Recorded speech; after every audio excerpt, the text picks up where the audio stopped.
8ನೇ ಅಧ್ಯಾಯ. ಮಾನವ ಜನ್ಮದ ಮಹತ್ವ, ಸಾಯಿಬಾಬಾರವರ ಭಿಕ್ಷೆ, ಬಾಯಿಜಾಬಾಯಿಯ ಸೇವೆ, ಸಾಯಿಬಾಬಾರವರ ಶಯನ ಪದ್ಧತಿ, ಕುಶಾಲಚಂದ್ರರಲ್ಲಿ ಆತ್ಮೀಯತೆ. ಈ ಅಧ್ಯಾಯದಲ್ಲಿ ಹೇಮಾಡ ಪಂತರು ಮಾನವ ಜನ್ಮದ ಮಹತ್ವ ವಿವರಿಸಿ, ಬಾಬಾರವರ ಆಹಾರ ಭಿಕ್ಷೆ, ಬಾಯಿಜಾಬಾಯಿಯವರು ಹೇಗೆ ಅವರ ಸೇವೆ ಮಾಡುತ್ತಿದ್ದರು, ಬಾಬಾರವರು ರಾತ್ರಿ ವೇಳೆ ಮಸೀದಿಯಲ್ಲಿ ಹೇಗೆ ನಿದ್ರಿಸುತ್ತಿದ್ದರು ಮತ್ತು ಕುಶಾಲಚಂದ್ರರನ್ನು ಹೇಗೆ ಪ್ರೀತಿಸುತ್ತಿದ್ದರು ಎಂಬುದನ್ನು ವಿವರಿಸುತ್ತಾರೆ. ಮಾನವ ಜನ್ಮದ ಮಹತ್ವ. ಪ್ರಪಂಚದಲ್ಲಿ ಆ ಪರಮಾತ್ಮನು ಕೋಟಿಗಟ್ಟಲೆ ಪ್ರಾಣಿಗಳನ್ನು ಮತ್ತು ಮಾನವರನ್ನು ಸೃಷ್ಟಿಸುತ್ತಾನೆ. ಇವುಗಳಲ್ಲಿ ಪುಣ್ಯವೇ ಪ್ರಧಾನವಾಗಿದ್ದ ಜೀವಿಗಳು ಸ್ವರ್ಗವನ್ನು ಸೇರಿ ತಮ್ಮ ಕರ್ಮದ ಫಲವನ್ನು ಅನುಭವಿಸಿದ ನಂತರ ಮರ್ತ್ಯಲೋಕಕ್ಕೆ ಬರುತ್ತವೆ. ಯಾವುದರಲ್ಲಿ ಪಾಪವೇ ಪ್ರಧಾನವಾಗಿರುವುದೋ ಅವು ನರಕಕ್ಕೆ ಹೋಗಿ ತಮ್ಮ ಕರ್ಮಾನುಸಾರ ನರಕಯಾತನೆ ಅನುಭವಿಸುತ್ತವೆ. ಪಾಪ ಪುಣ್ಯಗಳು ಸಮತೋಗಿದಾಗ ಅವು ಭೂಲೋಕದಲ್ಲಿ ಮಾನವ ಜನ್ಮವನ್ನು ಪಡೆಯುತ್ತವೆ. ಈ ಒಂದು ಜನ್ಮದಲ್ಲಿ ನಮಗೆ ಪರಮಾತ್ಮನು ಮುಕ್ತಿ ಪಡೆಯಲು ಅವಕಾಶ ನೀಡುತ್ತಾನೆ. ಪಾಪ ಪುಣ್ಯಗಳಿಂದ ಮುಕ್ತರಾದವರಿಗೆ ಮೋಕ್ಷ ದೊರಕುತ್ತದೆ. ಆತ್ಮಗಳು ತಮ್ಮ ಕರ್ಮಾನುಸಾರ ಪುನರ್ಜನ್ಮ ತಾಳುತ್ತವೆ. ಮಾನವ ದೇಹದ ಬೆಲೆ. ನಮಗೆ ತಿಳಿದಿರುವಂತೆ ಆಹಾರ, ನಿದ್ರೆ, ಹೆದರಿಕೆ ಮತ್ತು ಲೈಂಗಿಕ ಸಂಬಂಧ ಇವು 4 ಸಮಸ್ತ ಸೃಷ್ಟಿಗಳಿಗೂ ಸಾಮಾನ್ಯ. ಆದರೆ ಮಾನವನಿಗೆ ಯಾವ ಜನ್ಮದಲ್ಲಿಯೂ ಸಾಧ್ಯವಾಗದಂತಹ ಆ ಪರಮಾತ್ಮನನ್ನು ಹೊಂದಬಹುದಾದ ವಿಶೇಷವಾದ ಜ್ಞಾನದ ಸೌಲಭ್ಯವಿದೆ. ಆದುದರಿಂದಲೇ ದೇವತೆಗಳಿಗೂ ಕೂಡ ಮಾನವನ ಈ ಶಕ್ತಿಯನ್ನು ಕಂಡರೆ ಅಸೂಯೆ. ಮಲ, ಶ್ಲೇಷ್ಮ, ಅಮ ಮತ್ತು ಕೊಳೆ ಇವುಗಳಿಂದ ಕೂಡಿದ ನಮ್ಮ ಮತ್ತು ರೋಗ ರುಜಿನಗಳಿಗೆ ಬಲಿಯಾಗಿರುವ ಈ ಮಾನವ ಜನ್ಮದಂಥ ಕೆಟ್ಟ ಜನ್ಮ ಇನ್ನಾವುದಿದೆ ಎಂದು ಕೆಲವರ ಅಭಿಪ್ರಾಯ. ಇದು ಸ್ವಲ್ಪ ಮಟ್ಟಿಗೆ ನಿಜವೇನೋ ಹೌದು. ಈ ನ್ಯೂನತೆಗಳನ್ನು ಒಳಗೊಂಡಿದ್ದರೂ ಸಹ ಮಾನವ ಜನ್ಮಕ್ಕೆ ಮಹತ್ವ ಹೆಚ್ಚು. ಏಕೆಂದರೆ ಮಾನವನಿಗೆ ಜ್ಞಾನವನ್ನು ಪಡೆಯುವ ಶಕ್ತಿ ಇದೆ.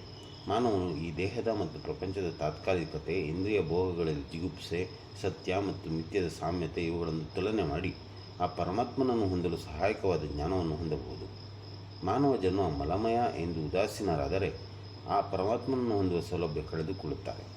ಇಂದ್ರಿಯ ಸುಖೋಪಭೋಗಗಳೇ ಲೇಸೆಂದು ಅತ್ತ ಕಡೆ ಗಮನ ಹರಿಸಿದರೆ ನರಕದ ಬಾಗಿಲು ಕಾದಿರುತ್ತದೆ. ಆದ್ದರಿಂದ ನಾವು ಕುದುರೆಯ ಮೇಲೆ ಕುಳಿತಿರುವ ಸವಾರನು ತಮ್ಮ ಗುರಿಯನ್ನು ಮುಟ್ಟಿ ಹಿಂದಿರುಗುವ ತನಕ ತನ್ನ ಕುದುರೆಯನ್ನು ಹೇಗೆ ಬಹಳ ಎಚ್ಚರಿಕೆಯಿಂದ ನೋಡಿಕೊಳ್ಳುತ್ತಾನೆಯೋ ಅದೇ ರೀತಿ ನಾವು ನಮ್ಮ ದೇಹವನ್ನು ಕಾಪಾಡಬೇಕು. ಈ ಮಾನವ ಜನ್ಮದಲ್ಲಿ ಪರಮಾತ್ಮನನ್ನು ಕಾಣಲು ಅನುಕೂಲವಾಗುವಂತಹ ಆತ್ಮಜ್ಞಾನವನ್ನು ಪಡೆಯಲು ಶ್ರಮಿಸಬೇಕು. ಪರಮಾತ್ಮನು ಅನೇಕ ಪ್ರಾಣಿಗಳನ್ನು ಸೃಷ್ಟಿಸಿದ ನಂತರವೂ ಸಹ ತೃಪ್ತನಾಗಲಿಲ್ಲ. ಕಾರಣವೇನೆಂದರೆ ತನ್ನ ಕೆಲಸವನ್ನು ಹೊಗಳುವಂತಹ ಯೋಗ್ಯತೆ ಯಾವ ಪ್ರಾಣಿಗಳಿಗೂ ಸಹ ಇರಲಿಲ್ಲ. ಆದ್ದರಿಂದ ಅವನು ಬೇರೊಂದು ಜೀವವನ್ನು ಸೃಷ್ಟಿಸಬೇಕಾಯಿತು. ಅದಕ್ಕೆ ವಿಶೇಷವಾದ ಜ್ಞಾನಬಲವನ್ನು ಕೊಟ್ಟನು. ಈ ಹೊಸ ಸೃಷ್ಟಿಯೇ ಮಾನವ. ಆಗ ಮಾನವನಿಗೆ ತನ್ನ ಲೀಲೆಯನ್ನು ಹೊಗಳುವಂತಹ ಶಕ್ತಿ ಇದೆ ಎಂದು ತೃಪ್ತಿ ಹೊಂದಿದನು. ಆದ್ದರಿಂದ ಮಾನವ ಜನ್ಮವನ್ನು ಹೊಂದುವುದೇ ದುರ್ಲಭ. ಹಾಗೆ ಹೊಂದಿದ್ದರೆ ನಿಜಕ್ಕೂ ಅದೃಷ್ಟವೆನ್ನಬಹುದು. ಎಲ್ಲಕ್ಕಿಂತಲೂ ಶ್ರೇಷ್ಠವಾದುದು ಬಾಬಾರವರ ಚರಣಾರವಿಂದಗಳಿಗೆ ಸೇವೆ ಸಲ್ಲಿಸುವ ಸೌಲಭ್ಯ ದೊರಕಿರುವುದು. ಮಾನವನ ಕರ್ತವ್ಯ. ಮಾನವ ಜನ್ಮವು ಅಮೂಲ್ಯವಾದುದು. ಹುಟ್ಟಿದ ಮೇಲೆ ಸಾವು ಖಂಡಿತ ಎಂಬುದನ್ನು ಅರಿತ ಮೇಲೆ ನಾವು ನಮ್ಮ ಜೀವನದ ಗುರಿಯನ್ನು ಮುಟ್ಟಲು ಯಾವಾಗಲೂ ಹಾತೊರೆಯುತ್ತಿರಬೇಕು. ನಮ್ಮ ಶಕ್ತಿ ಮೀರಿ ಶ್ರಮಿಸಬೇಕು.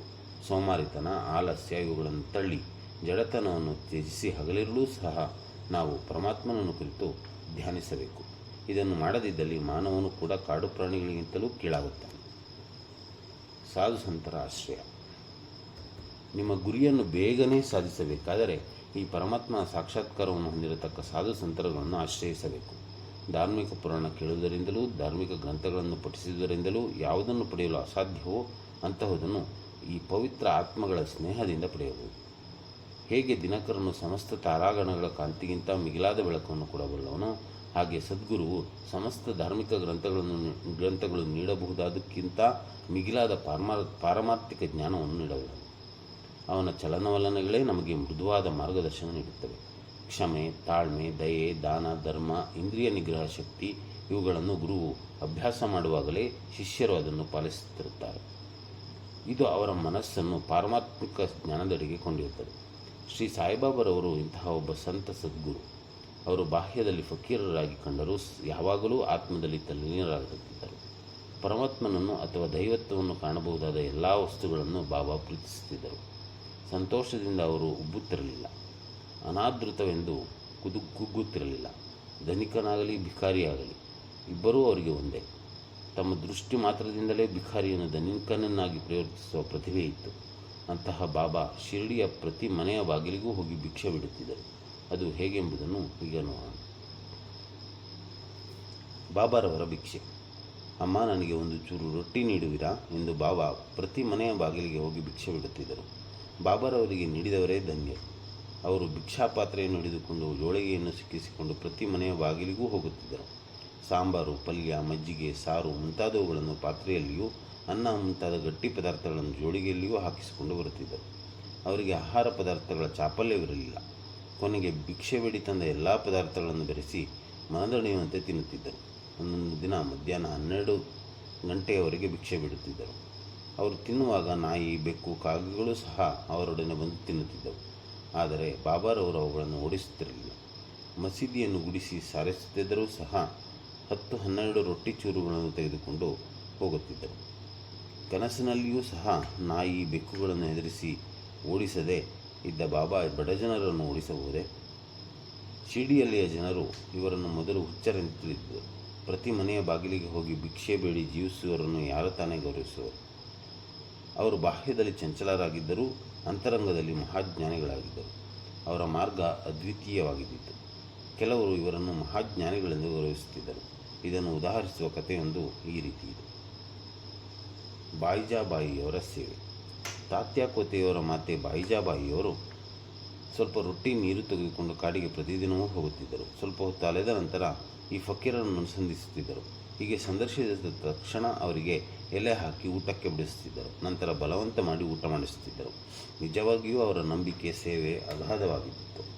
ಈ ಸೇವೆಗೆ ಪ್ರತಿಫಲವಾಗಿ ಅವರ ಮಗನಿಗೆ ಬಾಬಾ ಅಮೂಲ್ಯ ಆಶೀರ್ವಾದ ಕೊಟ್ಟರು. ತಾಯಿ ಮತ್ತು ಮಗ ಇಬ್ಬರಿಗೂ ಬಾಬಾರವರೆಂದರೆ ಪಂಚಪ್ರಾಣ. ಬಾಬಾರವರು ಅನೇಕ ಸಾರಿ ಅವರಿಗೆ ಈ ತಿರುಕನೇ ದೇವರ ಅವತಾರ ಎಂದು ಹೇಳುತ್ತಿದ್ದರು. ಸ್ವಲ್ಪ ದಿನಗಳ ನಂತರ ಬಾಬಾರವರು ಕಾಡಿನಲ್ಲಿ ನೆಲೆಸುವುದನ್ನು ಬಿಟ್ಟು ಊರಲ್ಲಿ ಬಂದು ನೆಲೆಸಿದರು. ನಂತರ ಬಾಯಿಜಾಬಾಯಿಯವರಿಗೆ ಕಾಡಿನಲ್ಲಿ ಅಲೆಯುವ ಕಷ್ಟ ತಪ್ಪಿತು. ತ್ರಿಮೂರ್ತಿಗಳ ಶಯನ. ಯಾರ ಅಂತರಾತ್ಮದಲ್ಲಿ ಪರಮಾತ್ಮನು ವಾಸಿಸುವನೋ ಅಂತಹ ಸಂತರೇ ಧನ್ಯರು. ಇಂತಹ ಸಂತರ ಸತ್ಸಂಗವನ್ನು ಹೊಂದುವ ಮಾನವರು ನಿಜಕ್ಕೂ ಅದೃಷ್ಟಶಾಲಿಗಳೇ ಸರಿ. ತಾತ್ಯಾಕೋತೆ ಮತ್ತು ಭಗತ ಮಾಸಳಾಪತಿಯವರು ಸಾಯಿಬಾಬಾರವರ ಸಂಪರ್ಕ ಹೊಂದಿದ್ದರು. ಸಾಯಿಬಾಬಾರೂ ಸಹ ಅವರಲ್ಲಿ ಅತ್ಯಂತ ಪ್ರೀತಿ ಇಟ್ಟಿದ್ದರು. ಈ ಮೂವರು, ಒಬ್ಬನು ಪಶ್ಚಿಮಕ್ಕೂ ಮತ್ತೊಬ್ಬನು ಪೂರ್ವಕ್ಕೂ, ಮಗದೊಬ್ಬ ಉತ್ತರಕ್ಕೂ ತಲೆ ಮಾಡಿಕೊಂಡು ಕಾಲುಗಳನ್ನು ಒಂದೆಡೆ ಕೂಡಿಸಿಕೊಂಡು ಮಸೀದಿಯಲ್ಲಿ ಮಲಗುತ್ತಿದ್ದರು. ಅನೇಕ ಸಾರಿ ಮಧ್ಯರಾತ್ರಿಯವರೆಗೂ ಹರಟೆ ಹೊಡೆಯುತ್ತಾ ನಂತರ ನಿದ್ರಿಸುತ್ತಿದ್ದರು. ಒಬ್ಬನು ನಿದ್ದೆ ಮಾಡಲು ಆರಂಭ ಮಾಡಿದರೆ ಮತ್ತೊಬ್ಬನು ಎಚ್ಚರಗೊಳಿಸುತ್ತಿದ್ದನು. ಉದಾಹರಣೆಗಾಗಿ ತಾತ್ಯ ನಿದ್ರಿಸಿದರೆ ಬಾಬಾರವರು ಕೂಡಲೇ ಎದ್ದು ಅವರನ್ನು ಅಲುಗಾಡಿಸಿ ಎಚ್ಚರಿಸುತ್ತಿದ್ದರು. ಮಾಸಳಾಪತಿ ನಿದ್ರಿಸಿದರೆ ಅವರನ್ನು ಅಮುಕ್ಕಿ ಎಚ್ಚರಿಸುತ್ತಿದ್ದರು. ಈ ರೀತಿ 14 ವರ್ಷಗಳವರೆಗೆ ತಾತ್ಯಾರವರು ತಮ್ಮ ಮನೆಯನ್ನು ಬಿಟ್ಟು ಬಾಬಾರವರೊಡನೆ ಮಸೀದಿಯಲ್ಲಿ ಮಲಗುತ್ತಿದ್ದರು. ಬಾಬಾರವರು ಪ್ರೇಮ ಮತ್ತು ದಯೆ ಇವುಗಳನ್ನು ವಿವರಿಸಲು ಯಾರಿಂದ ಸಾಧ್ಯ? ತಾತ್ಯಾರವರು ತಮ್ಮ ತಂದೆಯ ಕಾಲವಾದ ನಂತರ ಪ್ರಪಂಚದ ಭಾರ ಹೊರಬೇಕಾಗುತ್ತಿದ್ದರಿಂದ ಮನೆಯಲ್ಲಿ ಮಲಗುತ್ತಿದ್ದರು. ರಾಹತಾದ ಕುಶಾಲಚಂದ. ಬಾಬಾರವರಿಗೆ ಶಿರ್ಡಿಯ ಗಣಪತ ಕೋತೆಯವರೆಂದರೆ ಬಹಳ ಪ್ರೀತಿ. ರಾಹತಾದ ಚಂದ್ರಭಾನು ಸೇಠರವರೆಂದರೂ ಅಷ್ಟೇ ಪ್ರೀತಿ ಮತ್ತು ಆದರ. ಶ್ರೀ ಸೇಠರ್ ಅವರು ಗತಿಸಿದ ನಂತರ ಅವರ ಸಹೋದರಿಯ ಮಗನಾದ ಕುಶಾಲಚಂದ ಅವರನ್ನು ಅದೇ ರೀತಿ ಪ್ರೀತಿಸುತ್ತಿದ್ದರು. ಅವರ ಯೋಗಕ್ಷೇಮವನ್ನು ಹಗಲು ರಾತ್ರಿ ಚಿಂತಿಸುತ್ತಿದ್ದರು. ಕೆಲವು ಸಾರಿ ಸಂಗಡಿಗರೊಂದಿಗೆ ಎತ್ತಿನ ಗಾಡಿಯಲ್ಲಿ ಅಥವಾ ಟಂಗಾದಲ್ಲಿ ಆಗಾಗ ರಾಹತಕ್ಕೆ ಬಂದು ಹೋಗುತ್ತಿದ್ದರು. ರಾಹತಕ್ಕೆ ಹೋದಾಗ ಅಲ್ಲಿಯ ಭಕ್ತರು ವಾದ್ಯ, ಮೃದಂಗ ಮೊದಲಾದ ವಾದ್ಯ ವೈಭವದೊಡನೆ ಬಾಬಾ ಅವರನ್ನು ಸ್ವಾಗತಿಸುತ್ತಿದ್ದರು. ನಂತರ ಊರಿನಲ್ಲಿ ಮೆರವಣಿಗೆ ಮಾಡುತ್ತಿದ್ದರು. ಕುಶಾಲಚಂದರು ಬಾಬಾರವರನ್ನು ಮನೆಗೆ ಕರೆದುಕೊಂಡು ಹೋಗಿ ಆದಿರಾತಿಥ್ಯ ಮಾಡುತ್ತಿದ್ದರು. ಅಲ್ಲಿ ಸ್ವಲ್ಪ ಕಾಲವಿದ್ದ ನಂತರ ಶಿರ್ಡಿಗೆ ಹಿಂದಿರುಗುತ್ತಿದ್ದರು. ಶಿರ್ಡಿಯು ರಾಹತಾ ಮತ್ತು ನೇಮಗಾಂವ್ಗಳಿಗೆ ಸಮದೂರದಲ್ಲಿದೆ. ಬಾಬಾ ತಮ್ಮ ಜೀವಮಾನದಲ್ಲಿ ಈ 2 ಹಳ್ಳಿಗಳಿಂದ ಆಚೆ ಹೋಗಿರಲಿಲ್ಲ. ಅವರು ರೈಲು ಬಂಡಿಯನ್ನು ನೋಡಿಯೇ ಇರಲಿಲ್ಲ. ಆದರೂ ಅವು ಬರುವ ಕಾಲ, ಹೊರಡುವ ಕಾಲ ಎಲ್ಲ ತಿಳಿದಿರುತ್ತಿದ್ದರು. ಶಿರ್ಡಿಯಿಂದ ಹೊರಡುವ ಸಮಯದಲ್ಲಿ ಬಾಬಾ ಅವರ ಆಜ್ಞಾನುಸಾರ ವರ್ತಿಸಿದವರಿಗೆ ಪ್ರಯಾಣ ಸುಗಮವಾಗುತ್ತಿತ್ತು. ಉಳಿದವರಿಗೆ ಎಡರು ತೊಡರುಗಳು ಸಾಮಾನ್ಯವಾಗಿ ಸಂಭವಿಸುತ್ತಿದ್ದವು. ಈ ವಿಚಾರವನ್ನು ಮುಂದಿನ ಅಧ್ಯಾಯದಲ್ಲಿ ನೋಡೋಣ. ಶ್ರೀ ಸಾಯಿ ಪ್ರಣಾಮ. 8ನೇ ಅಧ್ಯಾಯವು ಮುಕ್ತಾಯವಾಯಿತು.